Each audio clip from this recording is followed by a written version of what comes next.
রাজ্যের বিশ্ববিদ্যালয়ে কর্মী নিয়োগ 2024 নিউ রিক্রুটমেন্ট বিজ্ঞপ্তি প্রকাশিত হয়েছে। Advertisement for the post of senior project associate SPA under ACRP sponsor প্রজেক্টে তোমাদের এটা না হচ্ছে। আচ্ছা, বিশ্বভারতী শান্তিনিকেতন থেকে নোটিশটি পাবলিশড হয়েছে। Department of geology. আচ্ছা, application are invited for the position of senior project অ্যাসোসিয়েটে তোমাদের না হচ্ছে জিওলজি ডিপার্টমেন্টে। আচ্ছা, নিচের দিকে দেখো আর একবার তোমাদের পোস্টটা মেনশন করা আছে। সিনিয়র প্রজেক্ট অ্যাসোসিয়েট একটাই শূন্যপদ রয়েছে। এসেন্সিয়াল কোয়ালিফিকেশন তোমাদের বলেছে master degree in natural or agriculture science, bachelor degree engineering technology, এই সমস্ত নিয়ে যদি তোমাদের ডিগ্রি কোর্স করা থাকে তবে কিন্তু তোমরা অ্যাপ্লাইটা করতে পারবে। 2 নম্বরে আছে 4 ইয়ার এক্সপিরিয়েন্স তোমাদের যদি থাকে তবে কিন্তু তোমরা অ্যাপ্লাইটা করতে পারবে। অর্থাৎ তোমাদের এক্সপিরিয়েন্স এবং ডিগ্রি দুটোই যদি থাকে তবে কিন্তু তোমরা অ্যাপ্লাইটা করতে পারবে। আচ্ছা, এখানে ফেলোশিপটা মেনশন করা আছে। দেখো তোমাদের পার মান্থ কিন্তু 42,000 টাকা ফেলোশিপ তোমাদের দেওয়া হবে।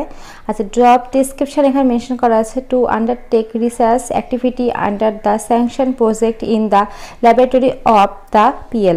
ল্যাবরেটরি পিএল এর যে কাজ হয় সেই কাজই কিন্তু তোমাদের করতে হবে। নিচের দিকে কিন্তু ডিটেলসে লেখা আছে। আচ্ছা, আপার এজ লিমিট তোমাদের 40-এর মধ্যে কিন্তু বয়সটা হতে হবে। তোমরা যারা 40-এর মধ্যে বয়স আছে তারা কিন্তু তোমরা অ্যাপ্লাইটা করতে পারবে, এখানে কিন্তু মেনশন করা আছে। আর যারা এসটি এসসি ওবিসি আছে তারা কিন্তু গভর্নমেন্ট নর্মস অনুসারে পয়সা ছাড়টা পেয়ে যাবে। আচ্ছা, অ্যাপ্লিকেশন প্রসেস, কীভাবে অ্যাপ্লিকেশন করবে, তোমাদের একটা অ্যাপ্লিকেশন ফর্ম আছে, তো সেই ফর্মটা কিন্তু তোমাদের ডাউনলোড করতে হবে। ডাউনলোড করে তোমাদের ফিল আপ করে তোমাদের একটা সিভি তৈরি করতে হবে অল ডকুমেন্টস দিয়ে। তো সেই দুটো কিন্তু এখানে দেখো অ্যাড্রেস মেনশন করা আছে, এই যে পিন নাম্বার দেওয়া আছে 731235, এই অ্যাড্রেসে তোমাদের পাঠিয়ে দিতে হবে বাই পোস্টের মাধ্যমে বা তোমরা মেলের মাধ্যমে কিন্তু পাঠিয়ে দিতে পারো।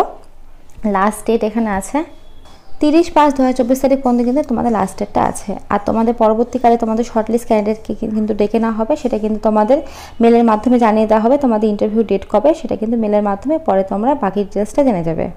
তো এখানে কিন্তু সবটা সুন্দরভাবে মেনশন করা আছে। তো তোমরা যারা ফর্ম ফিল আপ করতে চাও তারা কিন্তু অবশ্যই করতে পারো। আমি তোমাদের সুবিধার্থে ডেসক্রিপশনে লিঙ্ক দিয়ে রাখবো।